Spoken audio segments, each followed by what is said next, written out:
आप सबों का फिर से एक बार ईश्वर के सुसमाचार में बहुत बहुत स्वागत है। मैं बहुत खुश हूँ कि आप लोग इस तरीके से इन वीडियो के माध्यम से ईश्वर के वचन को सुन रहे हैं और मैं उम्मीद करती हूँ कि आप लोग आत्मिक जीवन में इन वीडियो के माध्यम से आगे बढ़ रहे होंगे, क्योंकि मेरा इस वीडियो को निकालने का मेन मकसद ही है कि हम अपनी शिक्षा में, अपने आत्मिक शिक्षा के जीवन में, अपने आत्मिक जीवन में आगे बढ़े। क्योंकि एक साल 2021 साल किस तरीके से बीता हम जानते हैं। 2022 साल भी भविष्यवक्ताओं के द्वारा, जो बड़े बड़े प्रचारक हैं उनके द्वारा एक अलर्ट नेशन जारी है, जिस पे हम सबको ध्यान देने की ज़रूरत है। डरने की नहीं, पर ध्यान देने की ज़रूरत है। क्योंकि हर बार ऐसा होता है जब परमेश्वर अपनी बनाई हुई योजनाओं को अमल में लाने से पहले लोगों को अल्टरनेशन देते हैं कि मैं ऐसा करने वाला हूँ। लोगों को जगाने की कोशिश करते हैं, उन्हें बताने की कोशिश करते हैं कि मैं ऐसा करने वाला हूँ। सबसे पहले उन्होंने ऐसा किया था जब उन्होंने आदम से लेकर नूह के टाइम की वंशावली ख़त्म करने वाले थे। तब उन्होंने नूह के माध्यम से लोगों तक ये मैसेज पहुँचाया था कि मैं दुनिया का क्या करने वाला हूँ। मैं इस दुनिया को समाप्त करके एक नई सृष्टि बनाने वाला हूँ। उसके बाद उन्होंने दूसरी बार फिर से अल्टरनेशन दिया कि मैं तुम लोगों के लिए मुक्तिदाता भेजने वाला हूँ। वो एक कुंवारी से जन्म लेंगे, वो ऐसा ज़िंदगी वो जिएंगे, ऐसा उनका मृत्यु ऐसा होगा, ऐसा वो जी उठेंगे। और नबी यूहन्ना के बारे में भी पढ़ेंगे ग्रंथ, तो उसमें भी उन्होंने बताया कि नबी यूहन्ना के बारे में भी सब कुछ लिखा था कि वो किस तरीके का उनका जन्म होगा। लेकिन न तो नूह के टाइम की कलीसिया ने परमेश्वर की बात को सुना, ना तो इजरायली कलीसिया ने, यहूदी कलीसिया ने उस वक्त के साइंस सिस्टम को देख के उस सब चीज़ों को समझा। तो सेम हालत कहीं आपकी और मेरी भी ना हो जाए। कहीं भी हम भी जैसे कि उस वक्त के नबी या उस वक्त के वक्ता प्रचार करते होंगे कि देखिए ऐसा ऐसा होने वाला है, आपको सुधरना चाहिए, समझना चाहिए। और लोग थोड़े बहुत सुनते भी होंगे और बोलते होंगे कि आगे चल जाते होंगे, अपने घर के कामों में लग जाते होंगे, पैसे कमाने में लग जाते, अपनी ज़िंदगी जीने में लग जाते होंगे। या जब यीशु प्रचार कर रहे थे या यीशु का जन्म नहीं हुआ था, तब वो चौराहों पे खड़े होके ये बातें करते होंगे कि हमारे लिए मुक्तिदाता आने वाला है। लेकिन जब वो मुक्तिदाता आया तो उन्होंने उसको प्रैक्टिकल ग्रहण नहीं किया, क्योंकि वो बात जो करते थे वो उनको समय मिला ही नहीं उस पर अमल करने, उस पर कभी सोचने का। क्योंकि बात कर करके अपने अपने घरों में जाके वो अपने अपने जीवन में व्यस्त हो गए। वो भी उस वक्त शादी करने, अपने बच्चों की परवरिश में, उनको डॉक्टर इंजीनियर बनाने में लग गए। और किसी का भी आत्मिक जीवन में कोई भी फल उत्पन्न नहीं हुआ। इसलिए तो अंत में यीशु ने कहा कि राष्ट्र के यानी अब ये एक सिक्योर नहीं है ये स्वर्ग का राज्य। ये पहले आप देखिए, हमेशा अब पुराने नियम में भी ये प्रभु ने एक पर्टिकुलर व्यक्ति को चुना, नूह को। बाद में उसने यहूदियों को चुना यीशु के टाइम पे। लेकिन अब यीशु जब आया तो उसने देखा कि ना तो मेरे लोग मेरी उस चीज़ को समझ रहे हैं। तो ये जो एक चीज़ थी जिसपे वो थोड़े लोगों का अधिकार था, अब बहुत के हो गए। तो दोस्तों, ये समय आ गया है कि कहीं हमारे आजू बाजू सारी चीज़ें घट रही है जो कि यीशु के आने के आगमन के टाइम पे होने वाली है, बाइबल में लिखा है। लेकिन उसके बावजूद भी हम थोड़ी देर के लिए बात कर रहे और घर में जाके वैसे के वैसा ही जीवन जी रहे, या हम वैसी बातें कर रहे, बाइबल के बारे में वचन दूसरों को तो समझा रहे, लेकिन प्रैक्टिकल खुद पे हमको अमल होना नहीं आ रहा। तो ये समय है हमारा बीच में जिसको हमको अपने आत्मिक जीवन के फल को ढूंढना बहुत ज़रूरी है। क्योंकि कल मैंने एक न्यूज़ देखा जिसमें 4 साल से 5 साल से यीशु को ग्रहण किए हुए लोग इतने स्ट्रांगली माइक पे आके बोल रहे हैं कि हम यीशु के नाम के लिए मरने को तैयार है, 1 आए या 100 आए हम हटेंगे नहीं। पर अफसोस की बात है दोस्तों, जो हम अपने आप को क्रिस्तीय बोलते हैं, हमारे घरों में घंटों यहाँ का इतना बातें होता, लेकिन हमारे परिवारों में 1 घंटे की स्तुति आराधना भी हम नहीं कर सकते। इतने कमज़ोर हैं हम लोग। क्योंकि जो लोग यीशु को मानते हैं उनकी संख्या बहुत है। उसको मानने वाले लोग नहीं चाहिए, उसको पूजने वाले लोग चाहिए। और पूजने के लिए आपको अपने जीवन का समय निकाल के देना पड़ेगा। ये डायलॉग मारना बंद कर दीजिए कि आपके जीवनों में समय नहीं है। आप जिंदा हैं, इस बात का सबूत है कि आपके पास समय है। क्योंकि पैसा कमा कमा के कोई अपनी ज़िंदगी बचा सकता तो कोरोना में बहुत पैसे वाले मर गए, बहुत मर गए। अगर अभी भी आपकी आंखें नहीं खुल रही है और आज भी आप संसारिक की बातें में लगे हुए हैं, 2 वक्त की रोजी रोटी, तो ये वचन आपके जीवन में कहीं भी मतलब के नहीं है। क्योंकि जब तक प्रेरितों ने पवित्र आत्मा नहीं प्राप्त किया तब तक उन्होंने कोई महान काम नहीं किया। क्यों? क्योंकि वो संसार के डर उनके अंदर था। लेकिन आपने और मैंने जिस दिन बपतिस्मा ग्रहण किया उस दिन हम सब ने पवित्र आत्मा ग्रहण किया। इसका मतलब ये पवित्र आत्मा सहायक है। किस चीज़ में? हर चीज़ में। आपके संसार में खाने पीने रहने का हर चीज़ का बंदोबस्त पवित्र आत्मा करेंगी। आपको विश्वास अगर नहीं है तो 4 गॉस्पेल के बाद जो प्रेरितों ने काम किया वो उठा के देख लीजिए। प्रेरितों को जिंदगी में जो भी महान कार्य हुए, खाने पीने रहने से, सबका बंदोबस्त पवित्र आत्मा ने किया। इवन जेल से छुड़ाने का काम भी उसने किया। तो हमारे जीवन में क्यों इस तरीके का डर है? क्योंकि हमको उस पवित्र आत्मा में विश्वास ही नहीं है। क्यों हम अपनी नौकरी को लेके या किसी भी चीज़ को लेके इतना ये है, टेंशन में है कि क्या खाएंगे। अरे भाई, जब जिंदगी रहेंगी तो खाने और नहीं रहने क्या फर्क पड़ता। और खा खा के आप, मैंने पहले भी कहा था फिर कह रही हूँ, खा खा के आप 70 साल 80 साल जी भी रहे तो ईश्वर के राज्य में आपने कितना फल उत्पन्न किया, इसका तो कोई हिसाब आपके पास है ही नहीं। तो ऐसा ना हो दोस्तों कि जो अगले है वो पिछले हो जाए, जो पिछले है वो अगले हो जाए। यही समय चल रहा। जो नए नए विश्वासी बन रहे हैं उनका उत्साह देखिए, और हम जो पुराने क्रिश्चियन हैं हमारे में कोई उत्साह है ही नहीं। सब सब परिवार मिलते हैं, बैठ के खाना पीना खाते, घंटों बात करते हैं, सेलिब्रिटी के बारे में बात करते हैं, और ना जाने दुनिया भर के कितनी राजनेताओं की इसकी इसकी बातें करते हैं। लेकिन जैसे बात बाइबल की आती, प्रभु की आती, तो एक एक जन उठ के निकलना शुरू हो जाता। कैसी क्रिश्चियनिटी हमारी? हम कैसे क्रिश्चियन है? क्योंकि हमारा एक इंग्लिश नाम है करके हम क्रिश्चियन है, क्योंकि हमारे गले में एक रोजरी माला है करके हम क्रिश्चियन है, क्योंकि हम चर्चों में जाते हैं करके हम क्रिश्चियन हैं। और कल का न्यूज़ आप जरूर देखिए। न्यूज़ में उसने बोला, मैंने मेरा नाम नहीं चेंज किया है, मैंने मेरा जात चेंज नहीं किया, मैंने सिर्फ मेरा जीवन मेरे जिंदे परमेश्वर को दिया है। कितना सुंदर बात। क्योंकि प्रभु को आपके नाम और सरनेम से प्यार नहीं है। वो आपके नाम और सरनेम से आपको क्रिश्चियन नहीं मानेगा। क्या आपने अपना जीवन परमेश्वर के चरणों में दिया? क्या आपके घरों में ईश्वर की एक तो भी घंटा स्तुति आराधना होती है?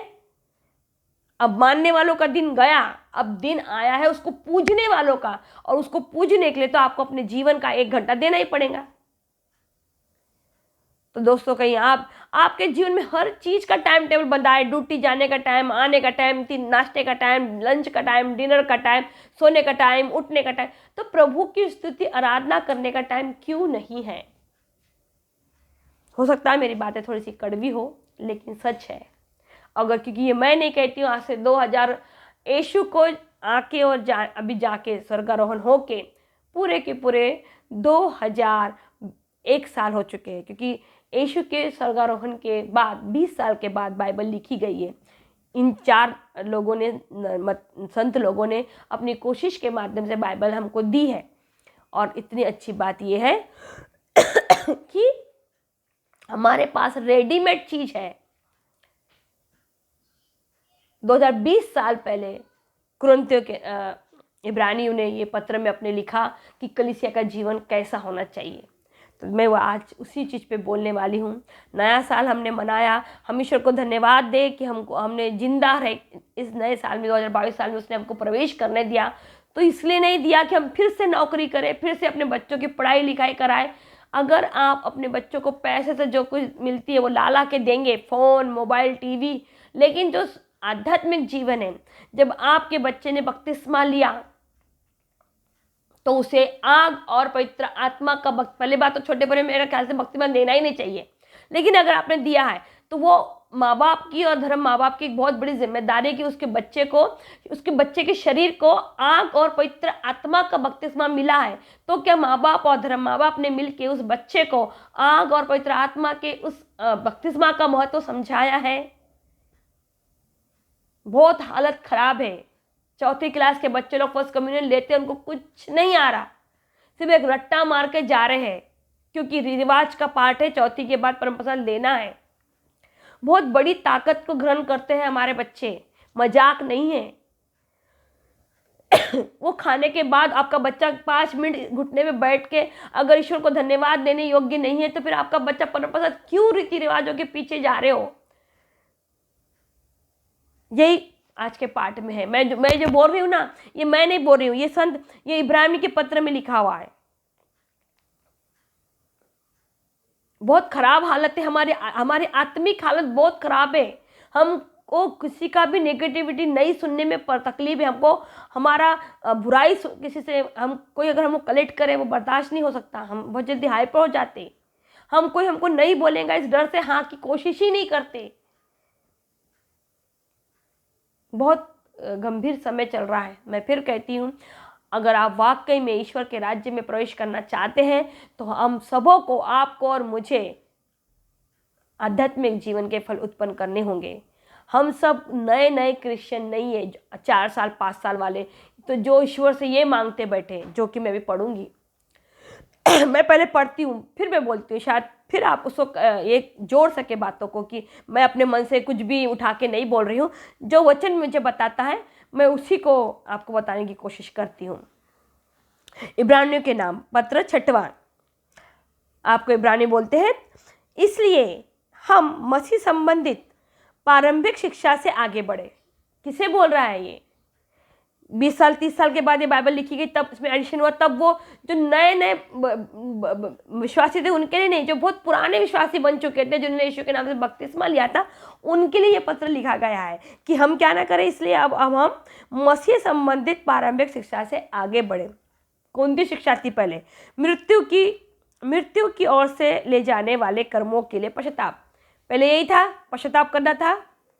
फिर ईश्वर में विश्वास, शुद्धिकरण की विधियों से संबंधित शिक्षा, हस्तारोपण, मृतकों का पुनरुत्थान और अपरिवर्तनीय भाग्य निर्णय।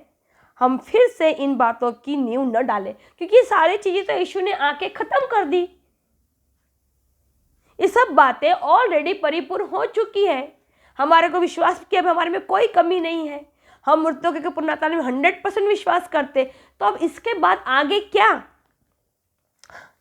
बल्कि पौड़ शिक्षा की और बड़े। यदि ईश्वर की अनुमति होगी तो हम वही करेंगे। पौड़ शिक्षा क्या है और पुरानी शिक्षा क्या है?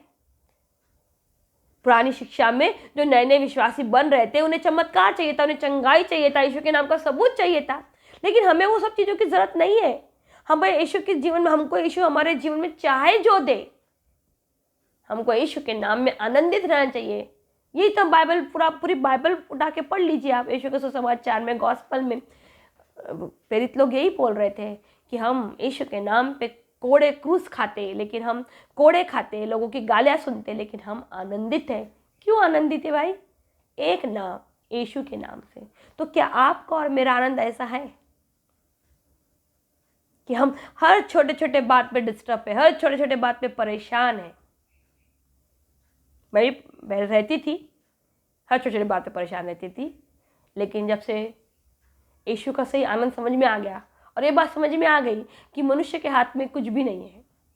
वो अपना भविष्य चाह के भी ना तो जान सकता, और जान भी गया तो बदल नहीं सकता, क्योंकि भविष्य लिखने वाला वो है। वचन कहता है तुम्हारा भविष्य उसके हाथ में है, और उसने तुम्हारे भविष्य में जो भी योजनाएं बनाई हैं सब की सब भले के लिए है। तो जब मेरे स्वर्गीय पिता ने मेरा भविष्य बनाया है और मेरे भविष्य में सबके सब अच्छी ही योजना बनाई है, तो मैं क्यों टेंशन लूँ कि कल क्या होगा? मैं ये क्यों ना सोचूं कि मैं आज ऐसा क्या करूं कि मैं अपने पिता को पसंद आऊं। दोस्तों, ये समय है सब परिवार में, फिर कह रही हूँ, कलीसिया परिवार से शुरुआत होती है। आपके घर में किसी एक को बुरा बनना पड़ेगा 4 को साथ में लाने के लिए, क्योंकि अगर आप एक घर में कोई बिगड़ी कहानी है और अब हम इसको छोड़ देते, उसको छोड़ देते, तो परिवार बढ़ाई का फिर वही ये सब अपने अपने जीवन में डिस्टर्ब हो जाएंगे। किसी एक, वचन कहता है ना, किसी गेहूं का जब एक दाना मरेगा तभी तो गेहूं की खेती होती है मल्टीप्लाई। तो घर के किसी एक व्यक्ति को बुरा बनना पड़ेगा, तभी घर के 4 व्यक्ति की आत्मा बचेंगी। आपको अपने आप को झुकाना पड़ेगा अपने परिवार को बचाने के लिए। कोई मेरा सुनता ही नहीं, मेरा पति, मेरे बच्चे सुनते नहीं, ये बोल के आप अपनी जिम्मेदारियों से हाथ नहीं धो सकते। तो दोस्तों, बहुत बुरा खराब समय आने वाला है। अगर बाइबल पढ़ने के बावजूद भी हम ज़्यादा नहीं तो कम से कम अपने परिवार को सही नहीं रास्ते पे नहीं ला सके, तो हम क्या दूसरों के सामने एक क्रिस्ती जीवन का बखान करेंगे सिर्फ अपने नाम से, क्योंकि हमने बहुत हार्ड नाम रखे अपने। समय आ गया है। अब क्या बोलता है, क्योंकि जिन लोगों को, ये सबसे महत्वपूर्ण पार्ट है जो मैं पढ़ रही हूँ, इसे जरूर अपने घर में पढ़िए। इब्रानी के पत्र में इसमें समझ में आएगा कि हमसे क्या गलतियाँ हो रही है और क्यों हमारे जीवन में वो शांति नहीं है जिसको प्रॉपर्टी के रूप में यीशु मसीह हमें देखे गए। नए टेस्टमनी में पुराना विधान सब कुछ खत्म हो चुका है, नया विधान में यीशु राजा ने अगर कुछ देके गया है तो वो है मेरी शांति ग्रहण करो। अगर आपके पास यीशु की शांति होंगी तो परिस्थितियाँ चाहे कितनी बिगड़ी क्यों ना हो, आपके अंदर से वो ज्योति, वो एक सांत्वना भरा चेहरा आपको जरूर मिलेगा। उसके लिए आपको मेकअप की ज़रूरत नहीं है। जैसे कि मदर टेरेसा का चेहरा देखिए, वो 80 के पास, उनका एज का आखिरी पड़ाव में थी, लेकिन चेहरे से जो शांति टपकती थी वो आपके और मेरे चेहरे पे 1000 किलो का मेकअप लगा के भी नहीं आने वाला, बहुत सारे एजुकेशन के बाद भी नहीं आने वाला। सही है। वो शांति अगर आपके जीवन में और मेरे जीवन में है तो वो आपको, आपका आईडी बन जाएंगी। वो लोग आपको दूर से देख के पहचान जाएंगे कि देखो ये है यीशु का बंदा। दूसरा पार्ट जरूर सुनिए ध्यान से, क्योंकि जिन लोगों को एक बार दिव्य ज्योति मिली है, यानी कि यीशु जो स्वर्गिक वरदान का आस्वाद कर चुके हैं और पवित्र आत्मा के भागीदार बन गए हैं, मतलब जिन लोगों ने यीशु के सुसमाचार पर विश्वास कर लिया है, जिन लोगों ने बपतिस्मा ले लिया है और जिन्होंने यीशु के शरीर को ग्रहण किया है, जिन्हें सुसमाचार की श्रेष्ठता और आगामी युग के शक्तिशाली चमत्कारों का अनुभव हो चुका है। यानी हम जानते हैं यीशु ने अपने जीवन में कितनी तकलीफें उठाई है, उन्होंने अपनी मृत्यु किस तरीके से की है, सब चीजें पे अगर हमारा विश्वास है, यदि वे पथभ्रष्ट होते हैं तो उन्हें पश्चाताप के मार्ग पे ले आना असंभव है। मैंने कहा था ना कि मैं अपने मन से कुछ भी नहीं बोल रही हूँ, ये वचन हमको बता रहा है कि यदि हम अपने आप को पे गर्व कर रहे हैं कि हम क्रिस्तीय हैं, हम जो भी हम जीवन जी रहे हैं और हमारा आचरण ऐसा है, तो प्रभु कहता है तो उन्हें पश्चाताप के मार्ग पे ले आना असंभव है।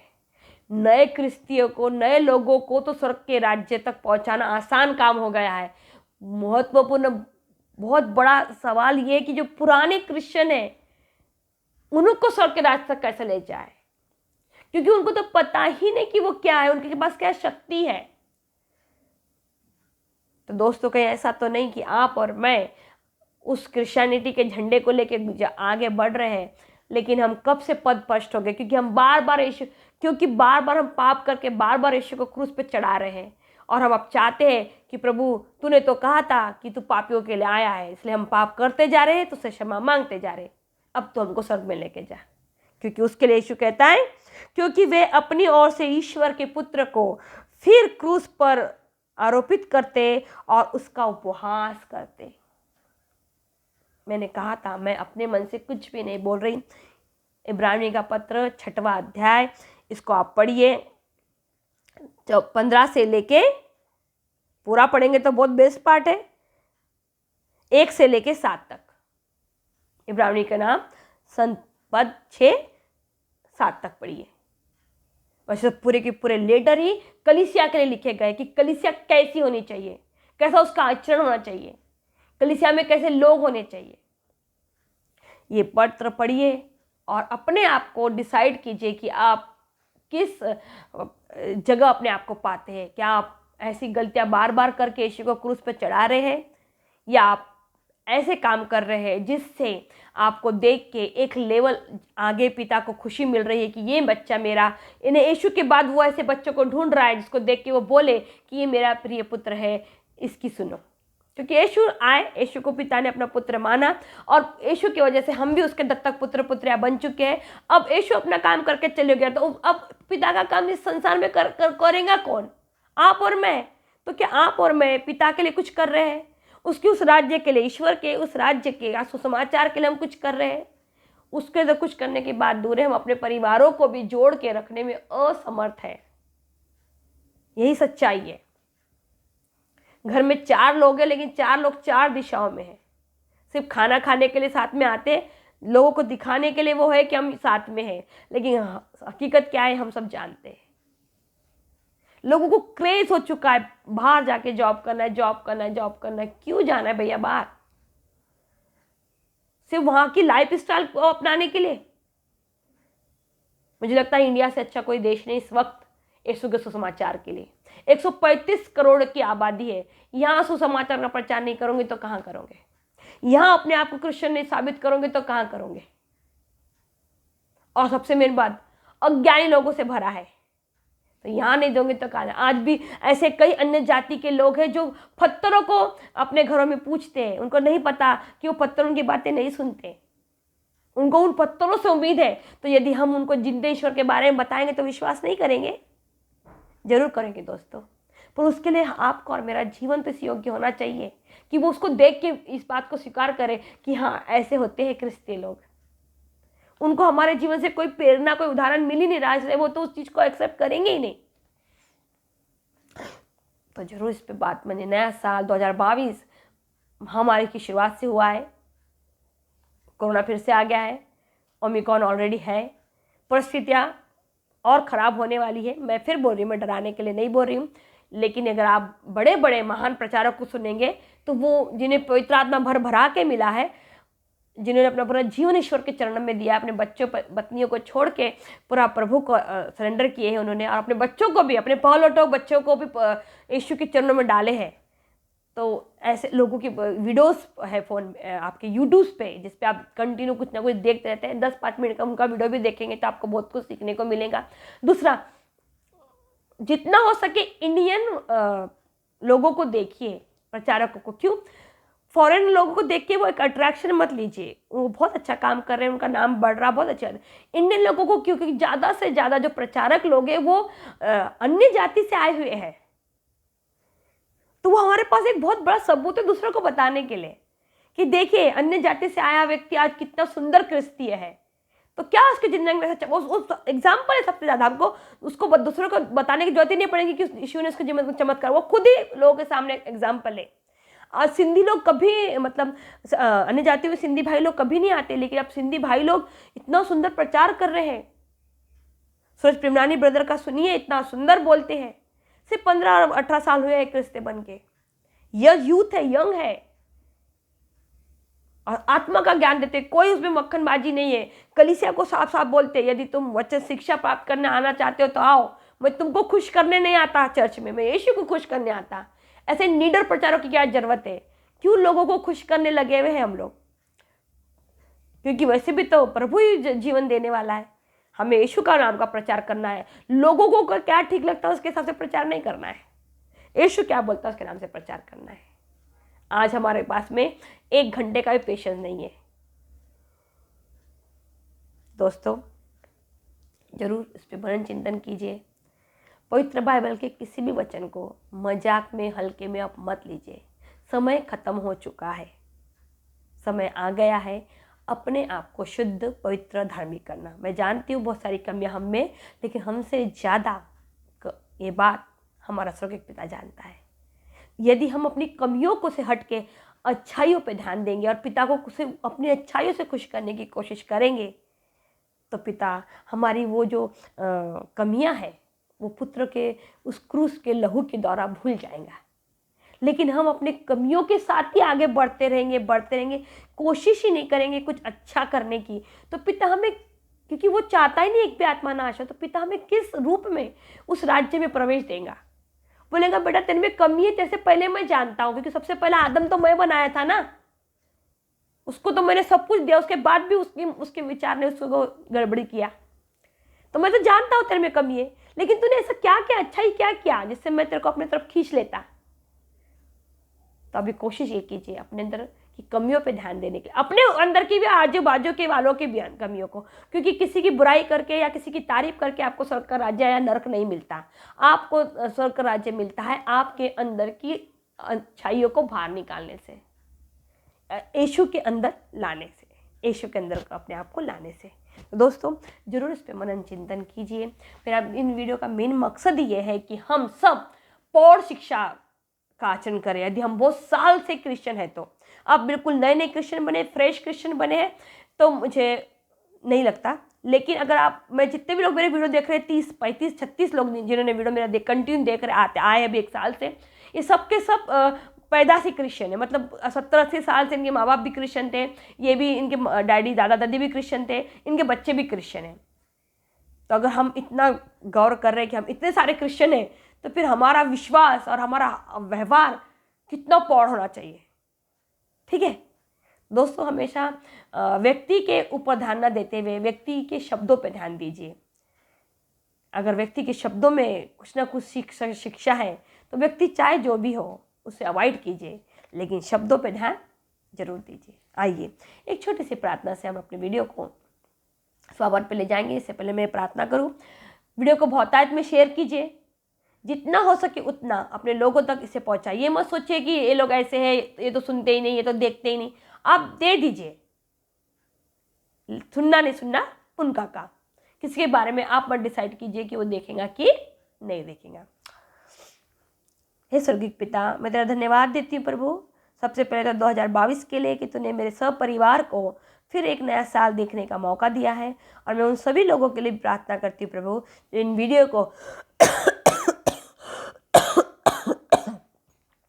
जो इन वीडियो के माध्यम से मुझे सुन रहे हैं प्रभु, और तेरे वचनों को सुन रहे हैं प्रभु। 2022 में इन सब का मैं स्वागत करती हूँ तेरे ईश्वर के राज्य के सुसमाचार में प्रभु। और तुझसे विनती करती हूँ प्रभु कि जितने भी लोग इन वीडियो को देख रहे हैं मेरे साथ प्रभु, इन सबों का आध्यात्मिक जीवन बढ़े प्रभु। ये बच्चों जैसा व्यवहार ना करे, ये वो बल्कि एक पौड़ शिक्षा ये अब खुल के सामने आए और कहे कि हम अपने पिता के कार्य को आगे लेके जाएंगे। अब हम पिता के प्रिय पुत्र पुत्री बनेंगे, ताकि पिता हमारे कंधों पे अपनी जिम्मेदारी दे सके प्रभु। हम सबों को अपने इस्तेमाल का बर्तन बना प्रभु, ताकि हमारा जीवन तेरे पुत्र की ज्योति के समान चमके प्रभु, ताकि लोग हमारे नाम से, हमारे रंग से, हमारे लाइफ स्टाइल से हमें क्रिश्चियन ना समझे, बल्कि हमारे आचरण से, हमारे व्यवहार से हमें वो जाने, और हम दूर से ही 10 के बीच में भी अकेले ज्योति के समान चमके। मैं अपने परिवार के लिए और जितने भी लोग मेरे इस वीडियो को देखते हैं उन सबों के लिए यही प्रार्थना तुझसे 2022 के लिए करती हूँ प्रभु। आने वाला ये पूरा 2022 साल प्रभु, हम सब आत्मिक जीवन में आगे बढ़े प्रभु। हम सब एक समझदारी की जीवन शैली अपनाए प्रभु, जिसमें हम अपनी ईश्वर के प्रति और अपने हर रिश्ते के प्रति ईमानदार ठहरे। और हमें पवित्र आत्मा प्रदान कर प्रभु इस चीज़ के लिए, ताकि पवित्र आत्मा हमें सिखाए, क्योंकि वो हमारे सहायक है। पवित्र आत्मा की सहायता के बिना प्रभु मैं और जितने भी लोग ये वीडियो देख रहे हैं, कोई भी कुछ भी नहीं कर सकता प्रभु। वो पवित्र आत्मा ही वो शक्ति प्रभु, जिसके माध्यम से हम शुद्ध होंगे, पवित्र होंगे और तेरे सामने खड़े होने योग्य बनेंगे। तो हमें पवित्र आत्मा प्रदान कर, ताकि वो हमें तेरे पुत्र यीशु मसीह के सामने खड़े होने योग्य बना सके। ये छोटी सी प्रार्थना मुक्तिदाता यीशु मसीह के नाम से करती हूँ प्रभु, इसे सुन और ग्रहण कर। आमीन।